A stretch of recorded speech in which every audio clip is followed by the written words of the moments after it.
Hello students, हम लोग last class में डिस्कस कर रहे थे न्यूटन की गति का द्वितीय नियम।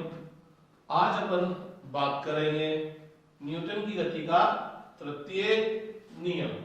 तो बात करेंगे अपन लोग न्यूटन की गति का तृतीय नियम।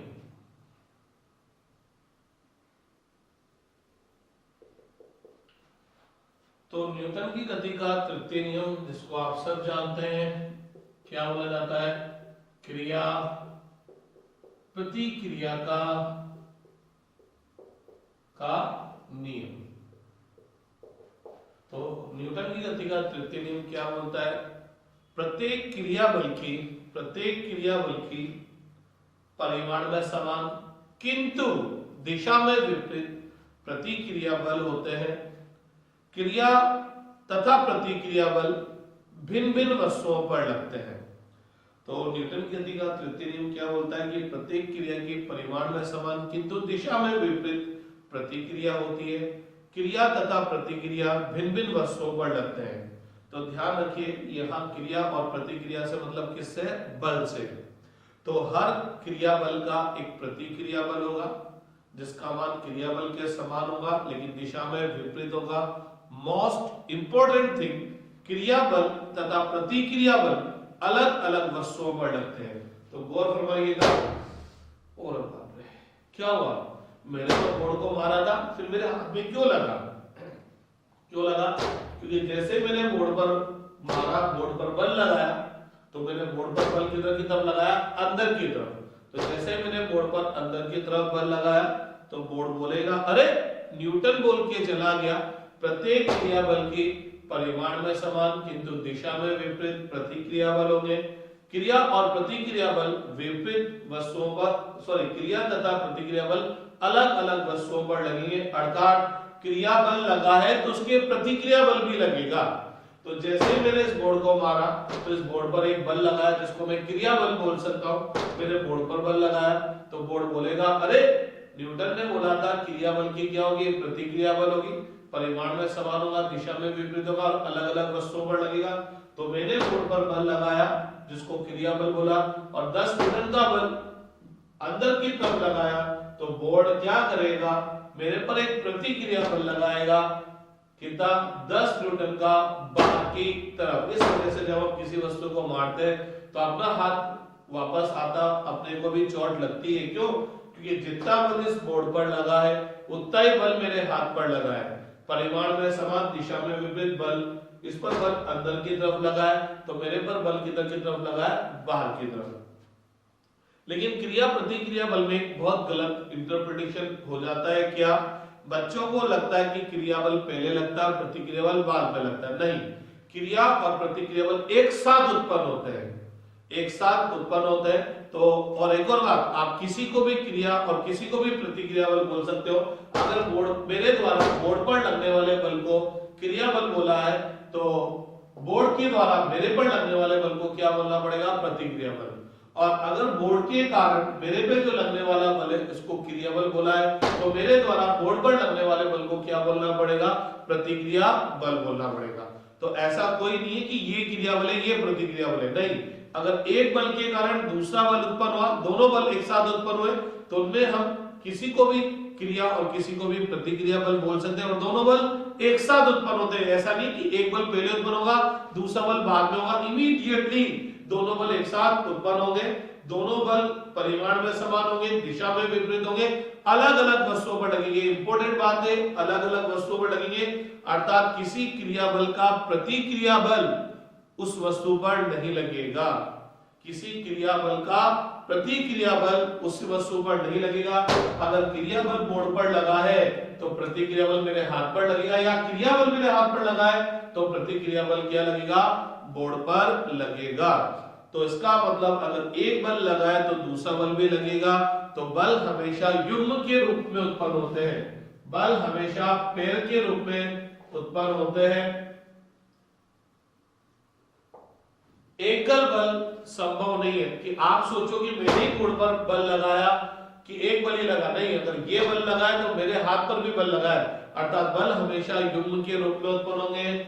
एकल बल प्रकृति में संभव नहीं है, लेकिन इसका ये मतलब नहीं है कि किसी वस्तु पर एक बल ही नहीं लग सकता, किसी वस्तु पर केवल एक बल ही लग सकता है, क्योंकि हो सकता है वो क्रिया बल हो, ठीक है ना, क्योंकि प्रतिक्रिया बल तो क्या होगा, दूसरी वस्तु पर लगेगा, तो किसी वस्तु पर एक बल तो लग सकता है, लेकिन केवल एक बल नहीं होगा, क्रिया होगी तो साथ साथ क्या होगी, प्रतिक्रिया। ये समझेगा, देखना कैसे, जैसे मान लीजिए ये पृथ्वी है, ये आपकी पृथ्वी है, और ये कोई वस्तु है, जैसे मैंने बोला ये पेन है या कोई वस्तु है, तो अपन बोलते हैं कि आपकी पृथ्वी इस वस्तु पर गुरुत्वाकर्षण बल लगाती है, तो ये बल लगा, गुरुत्वाकर्षण बल लगा, वस्तु पर लगा, किसके कारण लगा, पृथ्वी के कारण लगा,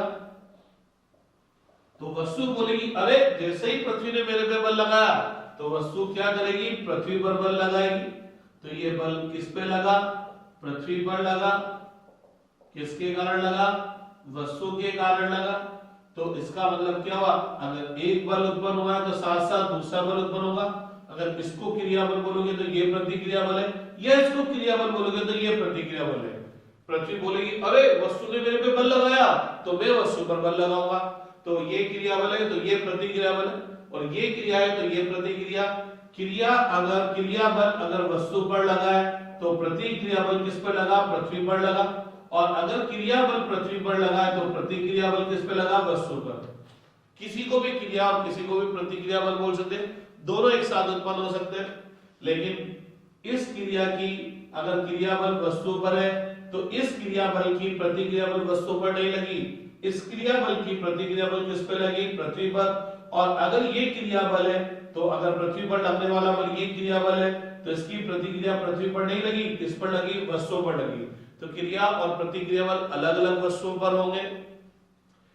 एक क्रिया बल का प्रतिक्रिया बल उसी वस्तु पर नहीं होगा, एक क्रिया बल का प्रतिक्रिया बल किसी दूसरी वस्तु पर होगा, तो बल हमेशा युग्म के रूप में उत्पन्न होंगे, एकल बल संभव नहीं है। लेकिन अगर मैं इस वस्तु पर लगने वाला बल देखूं तो इस वस्तु पर तो केवल एक बल लग रहा है, तो किसी वस्तु पर एक बल लग सकता है, लेकिन हाँ अगर ये बल लगा है तो कहीं ना कहीं किसी दूसरी वस्तु पर इसका प्रतिक्रिया बल लगेगा, तो बल तो युग्म के रूप में उत्पन्न हुआ है, लेकिन जब हम किसी वस्तु पर बल देखते हैं तो उस पर एक बल लग सकता है, 3 बल लग सकते हैं, 5 बल लग सकते हैं, लेकिन अगर 5 बल लग रहे हैं तो अगले और 5 बल उत्पन्न होंगे, क्योंकि उन पांचों बलों का कोई प्रतिक्रिया बल होगा। हाँ वो प्रतिक्रिया बल कोई अन्य वस्तुओं पर लग सकते हैं, तो एक्चुअल में तो 10 बल उत्पन्न हुए, लेकिन जब आपने उस वस्तु पर देखा तो उस वस्तु पर केवल 5 ही बल लग रहे हैं।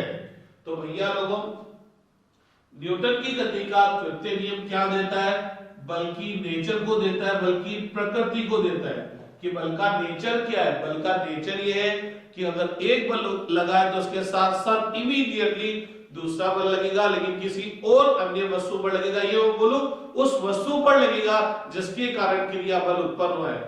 पृथ्वी के कारण अगर बल वस्तु पर लगा है तो वस्तु पर बल किसके कारण लगा, पृथ्वी के कारण, तो वस्तु के कारण पृथ्वी पर क्या लगेगा, बल लगेगा। तो अगर वस्तु के कारण पृथ्वी के कारण वस्तु पर क्रिया बल लगा है तो वस्तु के कारण प्रतिक्रिया बल किस पे लगेगा, पृथ्वी पर लगेगा। ठीक, तो जिसने वस्तु पर बल लगाया प्रतिक्रिया बल उस वाली वस्तु पर लगेगा जिसने उस वस्तु पर बल लगाया। तो पृथ्वी ने वस्तु पर क्रिया बल लगाया तो वस्तु पृथ्वी पर प्रतिक्रिया बल लगाएगी। यही बोलो, वस्तु के कारण पृथ्वी पर क्रिया बल लगाए तो पृथ्वी वस्तु पर क्या करेगी, प्रतिक्रिया बल लगाएगी।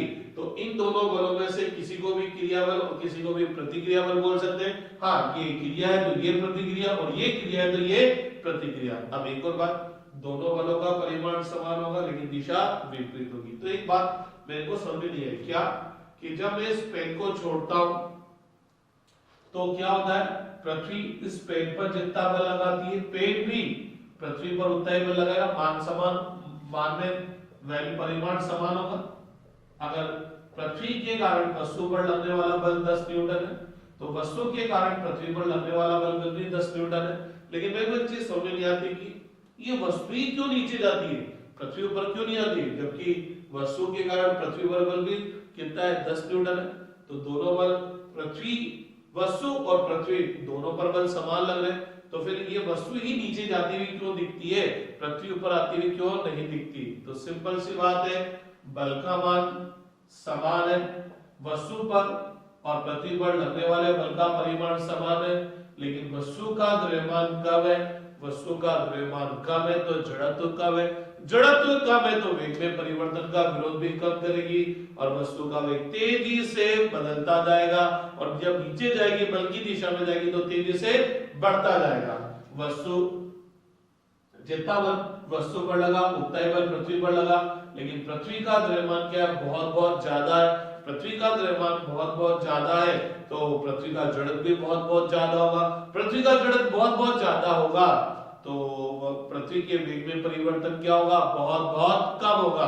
तो भैया पृथ्वी का द्रव्यमान बहुत उच्च होने की वजह से पृथ्वी के वेग में परिवर्तन बहुत कम होता है, बोले तो पृथ्वी का वेग धीरे धीरे बढ़ता है और इतना धीरे बढ़ता है कि अपन को समझ में ही नहीं आता, क्योंकि पृथ्वी का द्रव्यमान lump sum 6.24 10 to the power 24 kilogram होता बताया। 10 to the power 24 10 की घात 24 का मतलब समझते हो, एक क्या नहीं 24 जीरो तो इकाई दहाई से 1000 करोड़ 10 करोड़ अरब खरब भी अपन एक तक नहीं पहुंच पाएंगे, बोले तो अरबों करोड़ों किलोग्राम पृथ्वी का द्रव्यमान होता है। इस वजह से इसका जड़त्व बहुत बहुत बहुत बहुत ज्यादा होता है, तो इस वजह से इसके वेग में परिवर्तन क्या होता है, बहुत बहुत कम होता है। तो इसका वेग बहुत धीरे से बढ़ता है तो उतनी देर में तो क्या हो जाता है, इसका वेग तेजी से बढ़ा तो ये फटाफट ही, क्योंकि जिसका वेग ज्यादा होता है वो जल्दी पहुंचता है तो ये फटाफट ही जमीन पर पहुंच जाती है। और अगर अपन न्यूटन की गति के द्वितीय नियम से बात करें, हालांकि इन दोनों वस्तुओं के मध्य लगने वाला ये बल मैं कौन सा बल देख रहा हूँ, गुरुत्वाकर्षण बल देख रहा हूँ, कि जब आप बोलते हैं कि पृथ्वी वस्तु को अपनी ओर आकर्षित करती है तो वो बल कौन सा होता है, गुरुत्वाकर्षण बल। लेकिन न्यूटन की गति का द्वितीय नियम सभी प्रकार के बलों के लिए सत्य है। तो इस वस्तु पर पृथ्वी के कारण गुरुत्वाकर्षण बल लगा F, तो अपन बोलेंगे इस वस्तु पर लगने वाला बल क्या होगा, इस वस्तु का द्रव्यमान तथा इस वस्तु में उत्पन्न त्वरण। पृथ्वी पर वस्तु के कारण बल लगा तो पृथ्वी पर वस्तु के कारण बल लगा तो पृथ्वी पर लगने वाला बल क्या होगा, पृथ्वी का द्रव्यमान मास ऑफ अर्थ और पृथ्वी के अंदर उत्पन्न त्वरण, ये दोनों बल समान है। लेकिन अगर आप थोड़ा सा गौर फरमाओ, F सेम है लेकिन दोनों का द्रव्यमान तो क्या है, अलग अलग है। F सेम है लेकिन दोनों का द्रव्यमान अलग अलग है, इस वजह से उत्पन्न त्वरण भी क्या होगा, अलग अलग होगा। तो A upon E equal to क्या हो जाएगा, F से भाग देंगे, F से F cancel, Me upon M। तो यहाँ मास ऑफ अर्थ आ रहा है तो ऊपर वाली चीज ज्यादा है तो इधर भी ऊपर वाली चीज ज्यादा होगी, और अर्थ का जो मास होगा वो वस्तु के मास का कई गुना होगा। वस्तु का द्रव्यमान क्या होगा, 1 kilogram, 10 kilogram, 100 kilogram, 1000 kilogram, 10000 kilogram.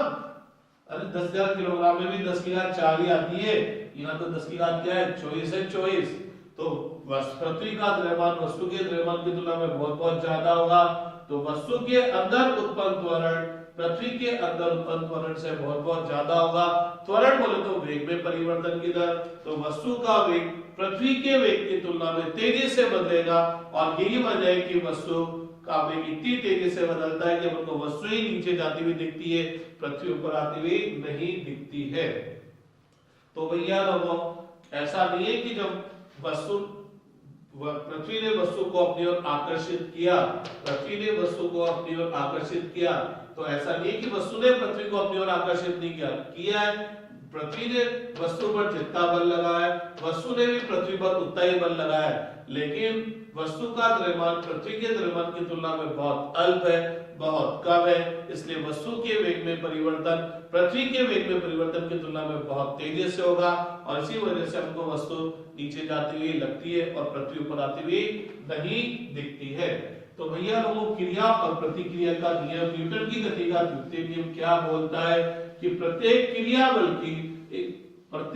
बल की परिमाण में समान किंतु दिशा में विपरीत प्रतिक्रिया बल होता है। क्रिया बल और प्रतिक्रिया बल अलग अलग वस्तुओं पर लगता है। क्रिया बल और प्रतिक्रिया बल एक साथ उत्पन्न होते हैं। जनरली अपन सोचते हैं ये क्रिया है तो ये प्रतिक्रिया, तो अपन को लगता है कि यह प्रतिक्रिया बल बाद में उत्पन्न होता नहीं, दोनों एक साथ उत्पन्न होते हैं, और हर क्रिया की प्रतिक्रिया बल किसी दूसरी वस्तु पर लगेगी। एक ही वस्तु पर क्रिया और उसका प्रतिक्रिया बल एक वस्तु पर नहीं लगेगा, क्रिया की प्रतिक्रिया दूसरी वस्तु पर लगेगी और उस वस्तु पर लगेगी जिसने उस वस्तु पर बल लगाया है। अर्थात अगर ए बी पर बल लगाता है, ए ने बी पर बल लगाया तो इस बल को हमने क्रिया बल बोला, तो प्रतिक्रिया बल किस पर लगेगा? ए पर, क्योंकि ए ने बी पर लगाया था तो प्रतिक्रिया बल ए पर लगेगा। और अगर बी के कारण ए पर लगने वाले बल को बी के कारण ए पर लगने वाले बल को क्रिया बल बोलेंगे तो प्रतिक्रिया बल किस पर लगेगा? बी पर। किसकी वजह से? ए की वजह से लगेगा। ठीक, तो क्रिया और प्रतिक्रिया बल हमेशा युग्म के रूप में उत्पन्न होते हैं, एकल बल प्रकृति में संभव नहीं है। ठीक है कि नहीं बात? तो न्यूटन की गति का द्वितीय नियम बल की प्रकृति को बताता है। आज अपन थोड़े से क्रिया और प्रतिक्रिया बल के देखते हैं कि कौन कौन से बल उत्पन्न होते हैं, कब कब उत्पन्न होते हैं, तो उसको समझने की थोड़ी सी कोशिश करते हैं। तो मान लीजिए ये आपकी पृथ्वी है और ये वस्तु है, ठीक है। तो आपकी पृथ्वी वस्तु पर को अपनी ओर आकर्षित करती है, तो यह बल किस पर है? वस्तु पर है। किसके कारण है? पृथ्वी के कारण। जैसे ही पृथ्वी ने वस्तु पर बल लगाया, वस्तु भी पृथ्वी पर बल लगाएगी,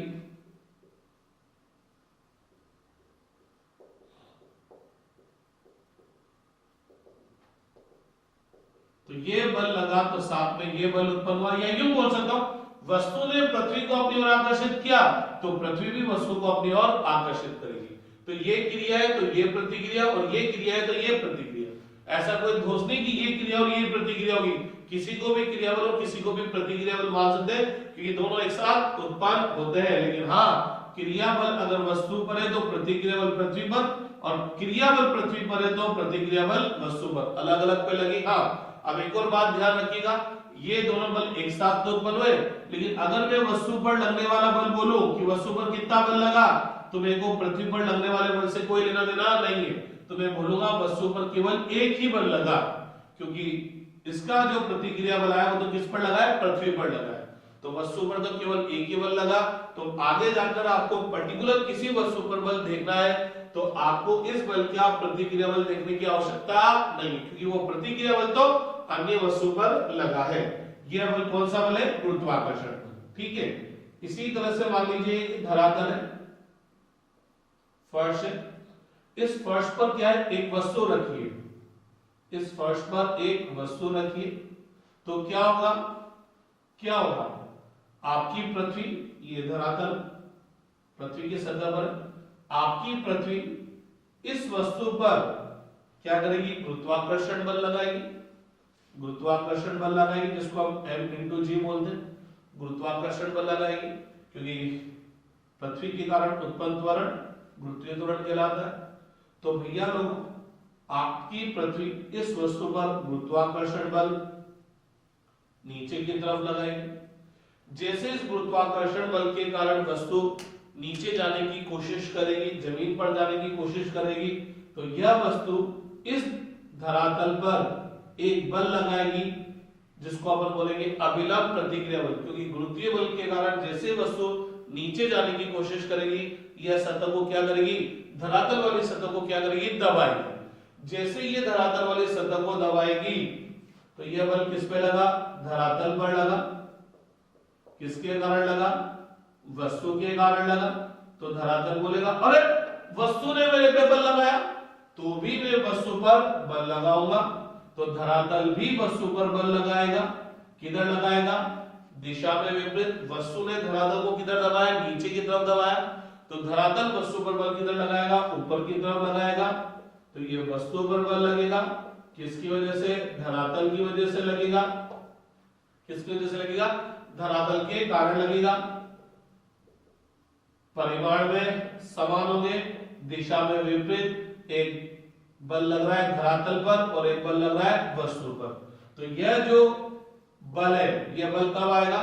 जब एक सतह दूसरी सतह को दबाती है।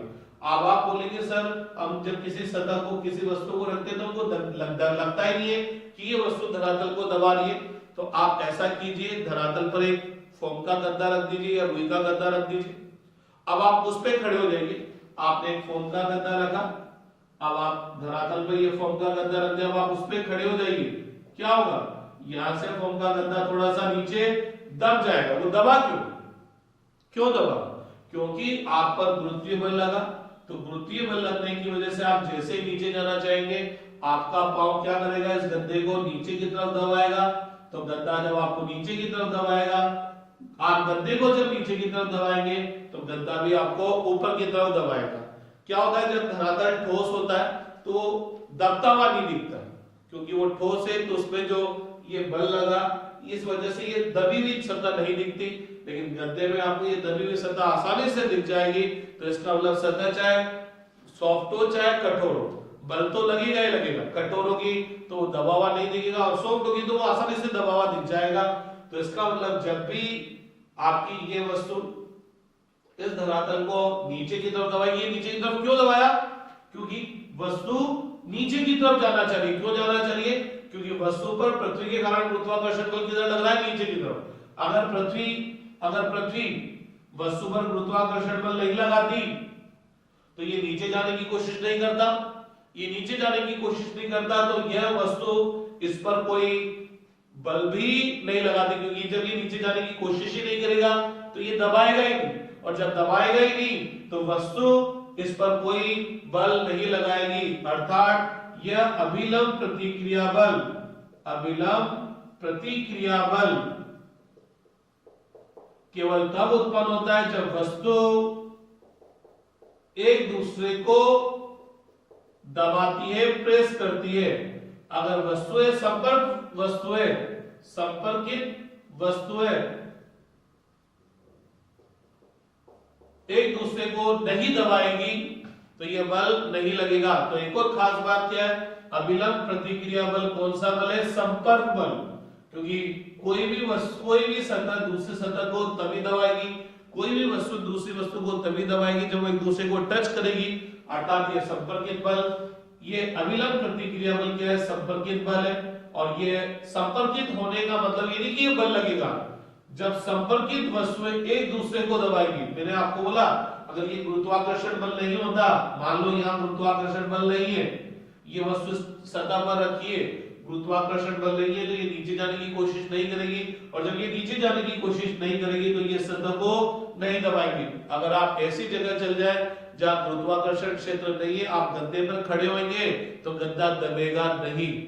क्यों नहीं दबेगा, क्योंकि आप नीचे जाने की कोशिश ही नहीं कर रहे, और जब आप नीचे जाने की कोशिश ही नहीं कर रहे तो सतह को दबाएंगे ही नहीं। तो यहाँ पर इन दोनों के मध्य कोई अभिलंब प्रतिक्रिया बल नहीं लगेगा।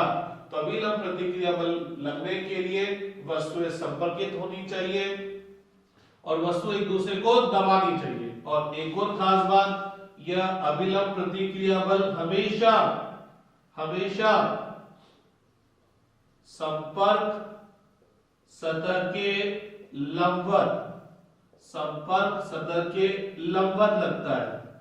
इसी वजह से इसको अपन क्या बोलते हैं, अभिलंब का मतलब लंबवत।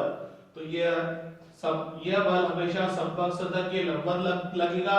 लेकिन कब लगेगा, जब संपर्कित सतह एक दूसरे को दबाएगी, ठीक है कि नहीं बात। आप एक चीज यहां समझने की कोशिश कीजिएगा, बहुत से बच्चों को लगेगा कि सर यहां तो 3 बल ही लग रहे हैं, गुरुत्वीय बल ये और ये, लेकिन यहां एक बार में प्रदर्शित नहीं करा। क्या कि जैसे ही पृथ्वी ने वस्तु पर गुरुत्वाकर्षण बल लगाया, वस्तु भी पृथ्वी पर क्या करेगी, गुरुत्वाकर्षण बल लगाएगी। किधर की तरफ लगाएगी, ऊपर की तरफ। किधर की तरफ लगाएगी, ऊपर की तरफ लगाएगी। तो अगर मैं इस बल को F बोलूं तो ये क्रिया बल हुआ, तो इसका प्रतिक्रिया बल किस पे, पृथ्वी। इसका प्रतिक्रिया बल किस पे, पृथ्वी पर। उस बल को मैंने यहां प्रदर्शित नहीं किया। तो बल तो 4 ही उत्पन्न हुए, देखना थोड़ा मैं इसको हवा में बना देता हूं। एक तो ये वस्तु पर पृथ्वी के कारण,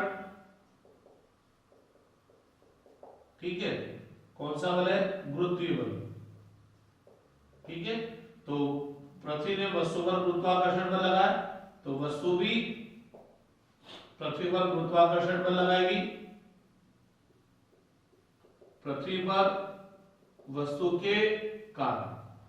अगर ये क्रिया बल है तो ये इसकी प्रतिक्रिया बल। अब क्या हुआ, इस वस्तु पर पृथ्वी के कारण बल लगा तो इस बल के कारण जैसे ही नीचे जाना चाहेगी तो यह वस्तु पृथ्वी की सतह को किधर की तरफ दबाएगी, नीचे की तरफ। तो ये पृथ्वी पर वस्तु के कारण बल लगा और इस बल को अपन क्या बोलेंगे, अभिलंब प्रतिक्रिया बल। अब चूंकि गुरुत्वीय बल के कारण जैसे वस्तु नीचे जाना चाहिए, वस्तु ने पृथ्वी को नीचे की तरफ दबाया तो क्या करेगी यह पृथ्वी वस्तु पर क्या करेगी, ऊपर की तरफ बल लगाएगी। क्या करेगी, ऊपर की तरफ बल लगाएगी। तो यह बल लगेगा वस्तु पर पृथ्वी के कारण। कौन सा बल होगा, अभिलंब प्रतिक्रिया बल। तो गौर फरमाना, अगर ये क्रिया बल है तो उसका प्रतिक्रिया बल ये क्रिया बल है तो उसका प्रतिक्रिया बल ये। तो ये चारों बल मैंने प्रदर्शित कर दिए। अब अगर मेरे से बोला जाए कि वस्तु पर लगने वाला बल बताओ, तो वस्तु पर एक तो बल लगा कौन सा, ये पृथ्वी के कारण, और एक बल कौन सा लगा, ये पृथ्वी के कारण।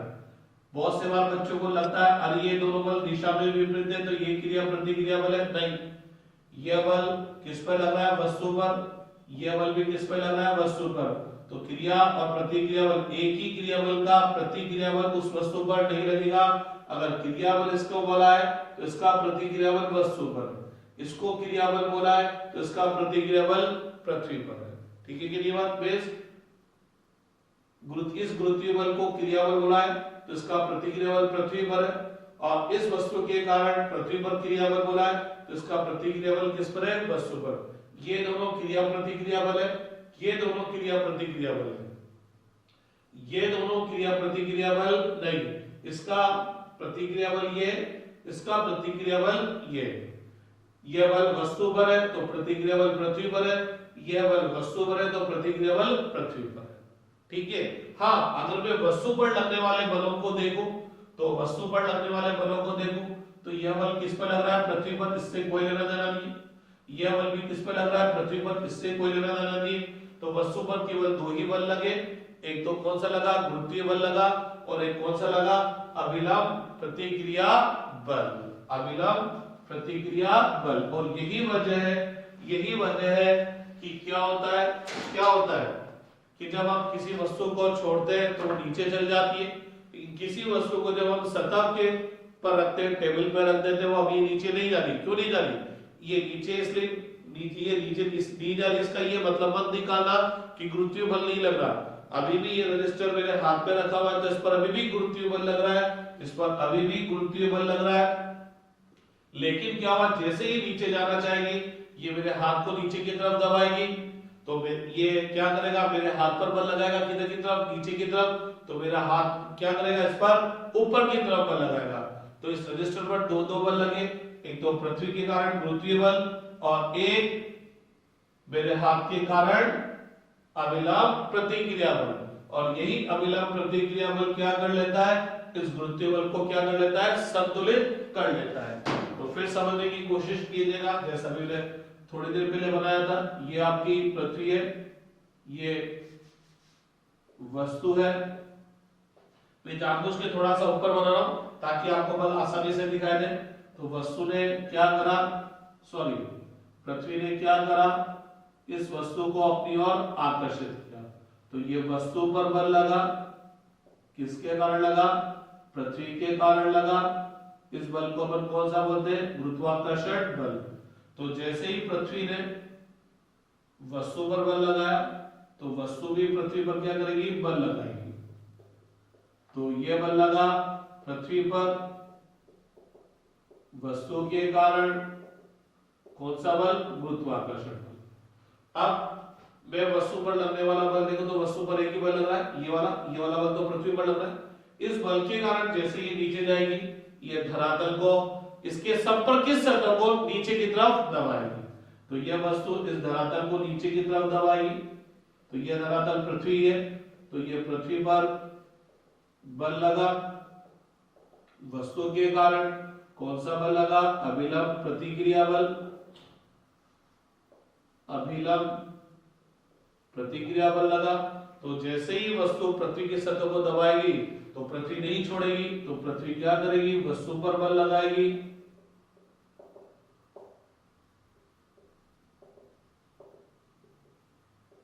अभिलंब प्रतिक्रिया बल।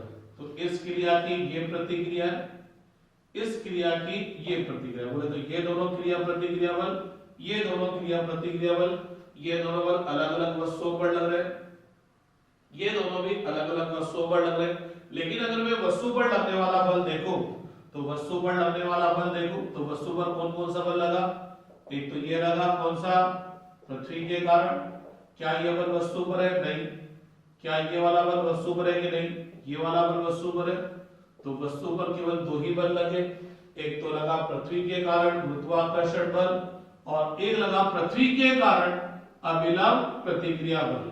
अब चूंकि ये दोनों बल विपरीत दिशा में है, अरे ये दोनों बल विपरीत दिशा में, और अगर इन दोनों का परिमाण समान हो गया तो परिणामी बल कितना हो जाएगा, शून्य। अगर एक वस्तु पर 10 न्यूटन बल ऊपर लगे और 10 न्यूटन बल ही नीचे लगे तो परिणामी बल क्या होगा, शून्य। मैं आगे की बात एक और बोल दूं कि किसी भी वस्तु पर लगने वाला परिणामी बल उस पर लगने वाले जितने भी बल होंगे उन बलों की क्या होगा, सदिश योग के बराबर होगा। बल सदिश राशि बताए ना, तो आपको सदिश योग करना आना चाहिए।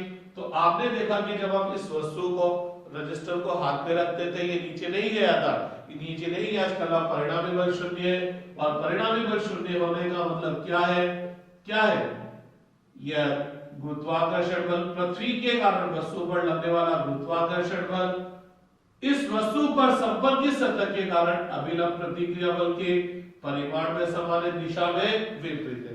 तो जब आप किसी सतह पर वस्तु रखते जाते हैं और वस्तु नीचे नहीं जाती, तो सतह के कारण लगने वाला अभिलंब प्रतिक्रिया बल वस्तु पर लगने वाले गुरुत्वाकर्षण बल के क्या हो जाता है, बराबर हो जाता है। लेकिन अपन बहुत सी बार देखते हैं, एक टेबल पर आप किताब रख दो और किताब रख दो और किताब रख दो और किताब रख दो, तो एक ऐसी पोजीशन आ जाती है कि वो टेबल टूट जाती है। क्यों टूट जाती है, क्योंकि जैसे जैसे आप किताब रखते जाएंगे, किताब रखते जाएंगे, मास बढ़ता जाएगा, द्रव्यमान बढ़ता जाएगा, तो पृथ्वी के कारण किताबों पर लगने वाला गुरुत्वाकर्षण बल बढ़ता जाएगा। जैसे जैसे गुरुत्वाकर्षण बल बढ़ेगा, ये वस्तु और नीचे जाने की कोशिश करेगी, तो उतनी ही ज्यादा ताकत से ये उस टेबल को नीचे की तरफ दबाएगी। और बहुत सी बार क्या होता है कि टेबल उस ताकत को सहन नहीं कर पाती और वो टूट जाती। और जैसे टेबल टूटी, अब किताब और टेबल के बीच में कोई संपर्क नहीं है, तो अब केवल उस पर कौन सा बल लगेगा, गुरुत्वाकर्षण बल लगेगा। क्योंकि अब आपकी किताबें किसी भी टेबल के संपर्क नहीं है, क्योंकि टेबल तो टूट के अलग हो गई, तो ये गुरुत्वीय बल के कारण किधर की तरफ आ जाएगी, नीचे की तरफ आ जाएगी। ज्यादा डिटेल में अभी बात नहीं करूं, वापस शॉर्टकट बात कर लूं। तो जब दो वस्तुएं एक दूसरे के संपर्क में होती है, साथ ही साथ एक दूसरे की सतह को दबाती है, बिना दबाए अभिलंब प्रतिक्रिया बल नहीं आएगा। तो जब संपर्कित सतह एक दूसरे को दबाती है, तो उन संपर्कित सतहों के मध्य एक बल लगता है, जैसे हम अभिलंब प्रतिक्रिया बल बोलते हैं। अभिलंब प्रतिक्रिया बल सदैव संपर्क सतह के क्या लगेगा, लंबवत लगेगा। बहुत सी बार संपर्कित सतह क्षैतिज नोक का थोड़ी सी तिरछी होती है। जैसे मान लीजिए ये आनत तल है, आनत तल बोले तो तिरछा तल, तिरछा तल बोले तो रिपस्नी टाइप की स्लाइड। तो ये रिपस्नी है, इस रिपस्नी पर आपने क्या करा, एक वस्तु रखी, इस वस्तु पर पृथ्वी के कारण गुरुत्वाकर्षण बल लगेगा नीचे की तरफ। तो जैसे ये नीचे की तरफ जाना चाहेगी, ये इस धरातल के संपर्क में, तो इस धरातल को क्या करेगी, दबाएगी। और जैसे ही धरातल की सतह को दबाएगी, तो इन दोनों के मध्य क्या लगेगा, अभिलंब प्रतिक्रिया बल। इसकी वजह से इस पर लगने वाला अभिलंब प्रतिक्रिया बल इधर होगा, क्योंकि अभिलंब प्रतिक्रिया बल हमेशा संपर्क सतह के लंबवत होगा। तो ये बल लगा, तल पर लगा, किसके कारण लगा, वस्तु के कारण लगा। ठीक है, अब चूंकि वस्तु ने इस पर अभिलंब प्रतिक्रिया बल लगा तल पर, तो ये तल भी इस वस्तु पर अभिलंब प्रतिक्रिया बल लगाएगा वस्तु पर तल के कारण, और यह बल भी संपर्क सतह के लंबवत होगा। तो यह क्रियाबल है, तो यह प्रतिक्रिया बल है। इस क्रियाबल की यह बल किस पे था? वस्तु पे था। किसके कारण था? पृथ्वी के कारण था। ठीक है कि नहीं बात क्लियर? तो इस क्रियाबल की जो प्रतिक्रिया बल आएगी वो कहां पर आएगी? पृथ्वी पर आएगी। किस पर आएगी? पृथ्वी पर आएगी। तो यह बल हो जाएगा पृथ्वी पर वस्तु के कारण। लेकिन अगर मैं केवल इस वस्तु पर लगने वाले बलों को प्रदर्शित करूं, तो अगर मैं इस वस्तु पर लगने वाले बलों को प्रदर्शित करूं तो ये वाला बल वस्तु पर लग रहा है, ये वाला बल वस्तु पर लग रहा है। तो इस वस्तु पर केवल दो ही बल लग रहे हैं, एक तो पृथ्वी के कारण गुरुत्वीय बल ऊर्ध्वाधर नीचे की ओर, और एक इस संपर्क सतह के कारण अभिलंब प्रतिक्रिया बल। और बातों ही बातों में मैंने एक बहुत गजब की चीज कर दी, मैंने इस वस्तु का क्या बना दिया? फ्री बॉडी डायग्राम, मुक्त रूप अवस्था। मैंने क्या करा? इस बॉडी का, इस वस्तु का एक फ्री बॉडी डायग्राम बना दिया। फ्री बॉडी डायग्राम बनाने का मतलब इस वस्तु को इस सिस्टम से अलग करके चित्र बना दिया, और इस सिस्टम के अंदर, इस निकाय के अंदर वस्तु पर जो जो बल लग रहे थे उसको प्रदर्शित कर दिया। ऐसा मैंने क्यों किया? ऐसा इसलिए किया क्योंकि अगर मैं जब इस डायग्राम को देखता हूं तो ये बल भी दिखता है, ये वाला बल भी दिखता है, ये भी दिखता है, ये भी दिखता है, तो कंफ्यूजन क्रिएट हो जाता है कि यार कौन सा बल किधर लग रहा है। तो जब आपको केवल इस वस्तु पर लगने वाला बल देखना है तो यह तल पर कितना बल लगा मेरे को उससे लेना देना नहीं है, पृथ्वी पर कितना बल लगा मेरे को उससे कोई लेना देना नहीं है। मेरे को बल देखना है केवल वस्तु पर, तो मैं केवल वस्तु को लेकर ही अलग से डायग्राम बना देता हूं। तो इसको अपन बोलते हैं मुक्त रूप अवस्था, या इंग्लिश में बोलेंगे तो फ्री बॉडी डायग्राम। अब आप और समझिएगा ढंग से। जैसे मान लीजिए ये टेबल है, ये टेबल है, ये फर्श है। इस टेबल पर मैंने क्या कर दी? वस्तु रख दी। इस वस्तु पर एक गुरुत्वीय बल लगा पृथ्वी के कारण ऊर्ध्वाधर नीचे की ओर। पृथ्वी के कारण लगने वाले गुरुत्वीय बल को हम क्या बोल देते हैं? m into g, द्रव्यमान into गुरुत्वीय त्वरण। ठीक है, तो यह बल लगा, किस पर लगा? वस्तु पर लगा। किसके कारण लगा? पृथ्वी के कारण। तो नो डाउट यह वस्तु भी क्या करेगी? पृथ्वी पर गुरुत्वाकर्षण बल लगाएगी ऊपर की तरफ। ठीक है, इस गुरुत्वीय बल के कारण यह ब्लॉक, यह वस्तु नीचे जाना चाहेगी। तो जैसे ही नीचे जाना चाहिए, इस टेबल की सतह को दबाएगी, तो यह वस्तु इस टेबल पर एक बल लगाएगी जिसको हम क्या बोलेंगे? अभिलंब प्रतिक्रिया बल। जब भी एक सतह संपर्कित सतह को दबाएगी तो दोनों के मध्य लगने वाला बल कहलाएगा अभिलंब प्रतिक्रिया बल, जिसको हम L से या मोस्टली 8 से बताया जाता है।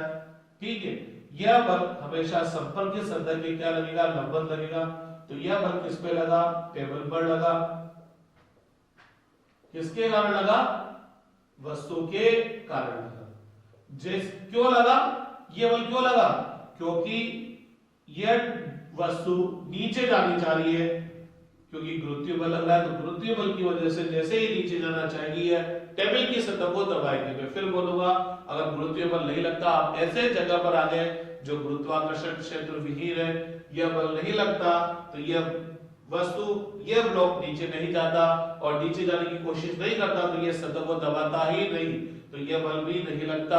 ठीक है, अर्थात इन दोनों के मध्य अभिलंब प्रतिक्रिया बल तभी लगेगा जब ये एक दूसरे को दबाएंगे।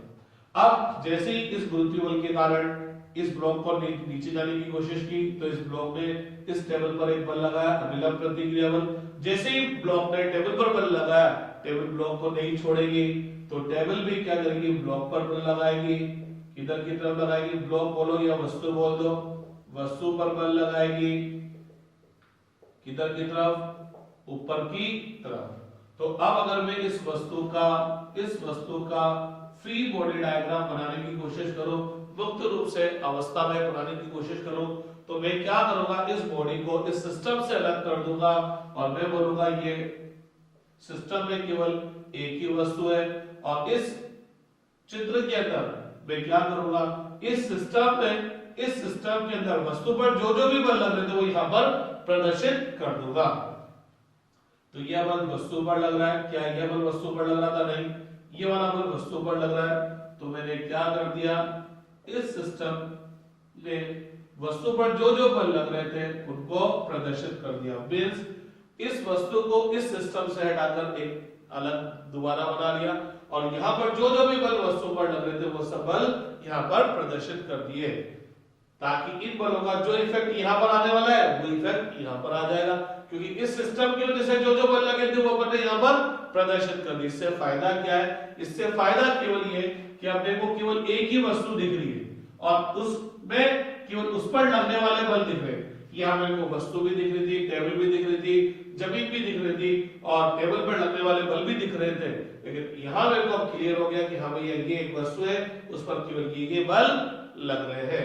ठीक है, तो इसको अपन बोलते हैं फ्री बॉडी डायग्राम। इसी तरह से जब आपने वस्तु को एक आनत तल पर रखा तो इस पर एक गुरुत्वीय बल लगा ऊपर की ऊर्ध्वाधर नीचे की तरफ, क्योंकि आपकी पृथ्वी इस वस्तु को अपनी ओर क्या करेगी? आकर्षित करेगी। इस गुरुत्वीय बल की वजह से जैसे ये नीचे जाना चाहेगा ये संपर्क की सतह को दबाएगा, तो इसके कारण संपर्क की सतह पर बल नीचे नहीं लगेगा, संपर्क की सतह के क्या लगेगा? लंबवत लगेगा। तो ये संपर्क की सतह के लंबवत बल लगा, तो यह बल किस पे लगा? नत तल पर लगा। किसके कारण लगा? वस्तु के कारण।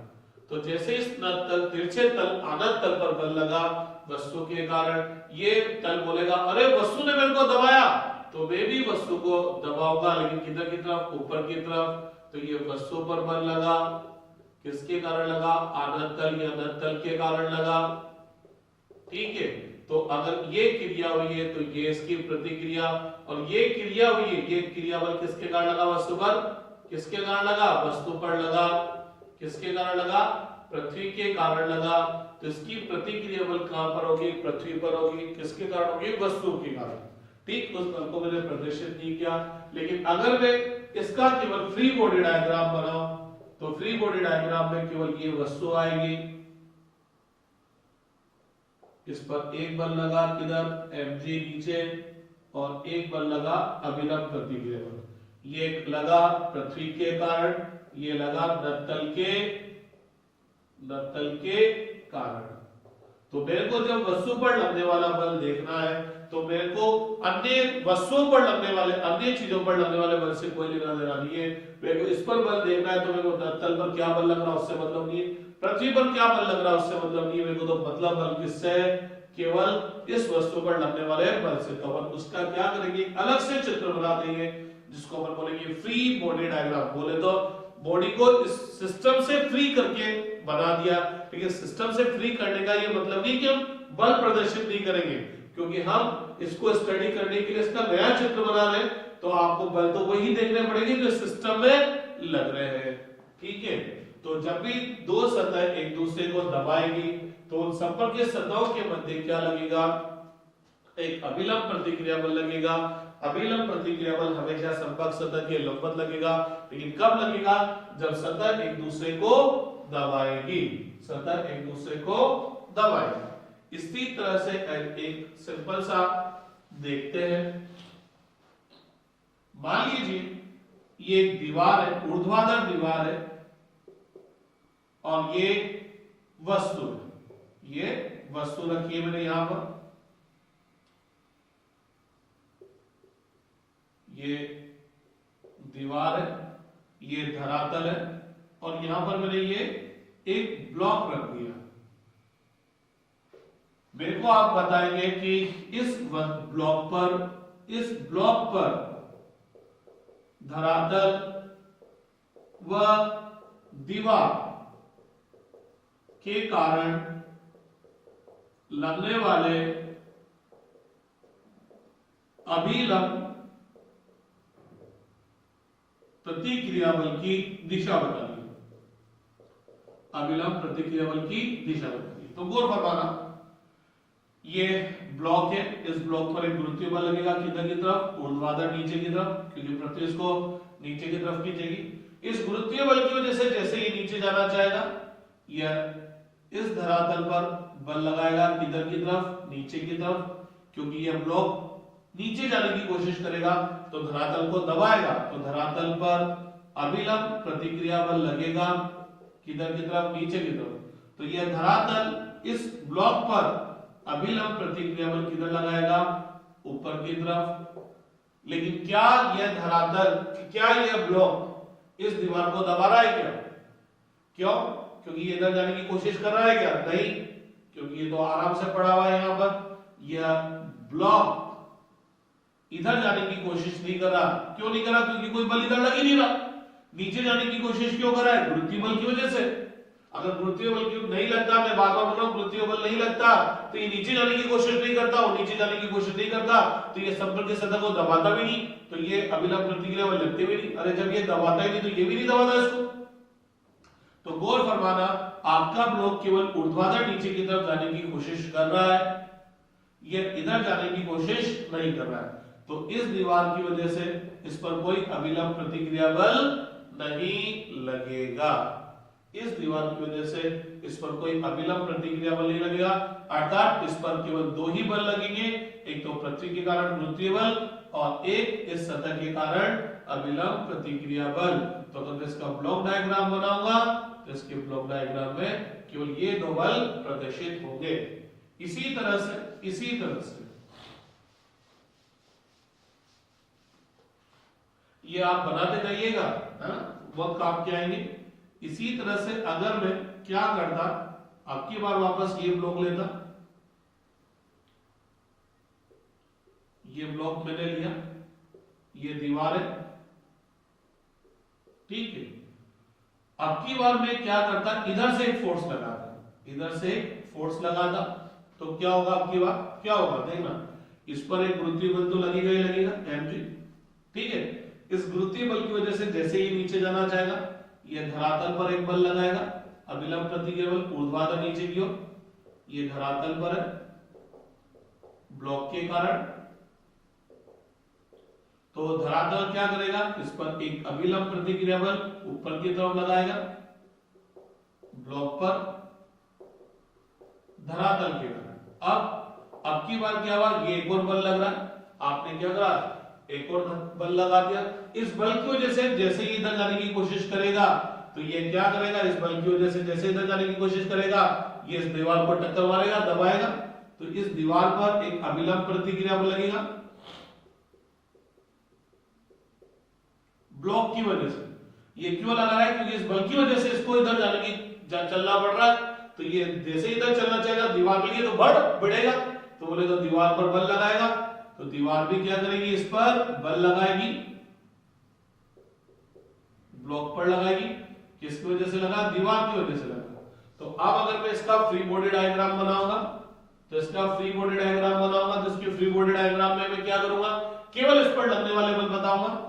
एक तो बल लगा गुरुत्वीय बल, एक आपने इस पर बल लगाया था F, एक क्या हुआ, इस गुरुत्वीय बल की वजह से जैसे नीचे जाना चाहा तो इसने धरातल को नीचे की तरफ दबाया, तो धरातल ने इसको किधर की तरफ दबाया, ऊपर की तरफ। इस बल की वजह से जैसे ही इधर जाना चाहा तो इस इधर जाना चाहा तो इसने क्या करा, इस दीवार को टक्कर मारा भर, तो दीवार ने क्या करा, इसको टक्कर मारा इधर। तो ये इसका फ्री बॉडी डायग्राम, ये इसका क्या हो गया, फ्री बॉडी डायग्राम हो गया। तो ये बल आपको पहचानने पड़ेंगे कि कौन सा बल लगता है, किधर किधर लगता है। धीरे धीरे आपको चीज क्लियर होती जाएगी, देखिएगा साहब।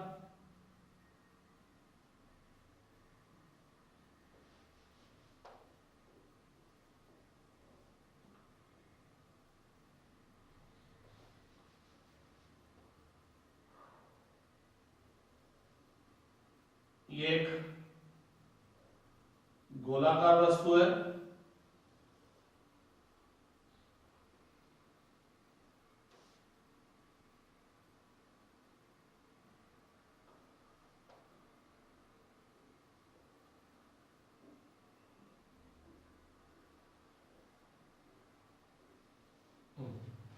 ये एक गोलाकार वस्तु है जो कि इस तरह की जो दो दीवार है, एक धरातल और एक तिरछी दीवार है, इसके बीच में रखी है।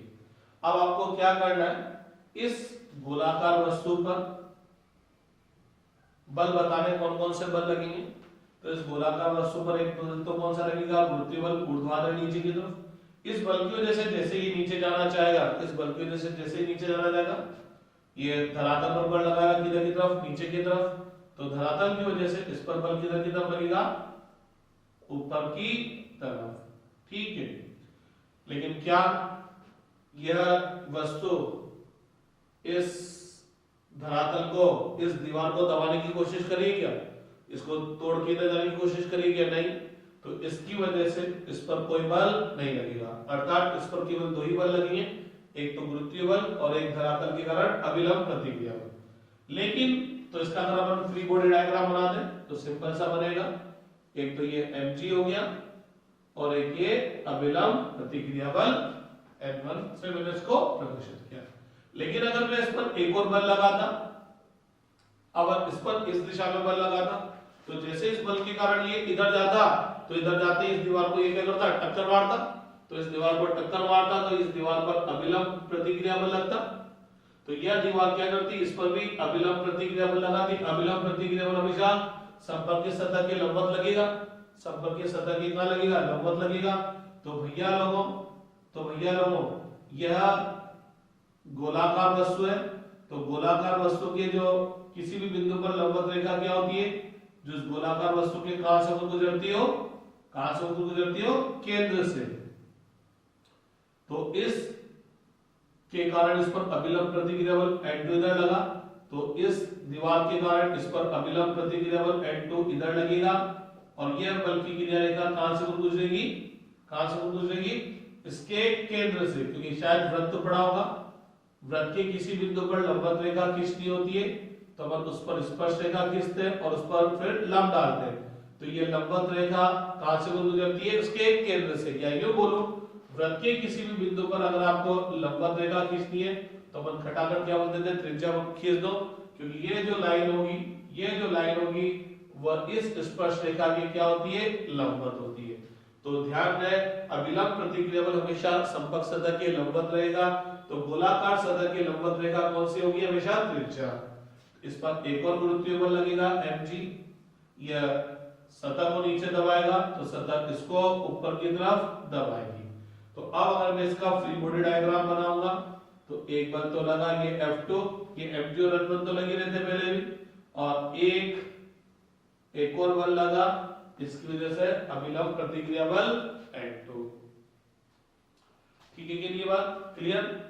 अब इसी तरह से एक और बल होता है जिसको बोलते हैं तनाव बल। जैसे क्या, अपन ने क्या करा, पेन छोड़ा, पेन नीचे चला गया, लेकिन अगर मैं इस पेन को एक रस्सी से बांध देता और यह कील ठोक के रस्सी के दूसरे हिस्से को कील से बांध देता और इसको छोड़ता, तो आप देखते ही नीचे नहीं जाता। क्यों नहीं जाता, क्या रीजन है, समझने की कोशिश करते हैं।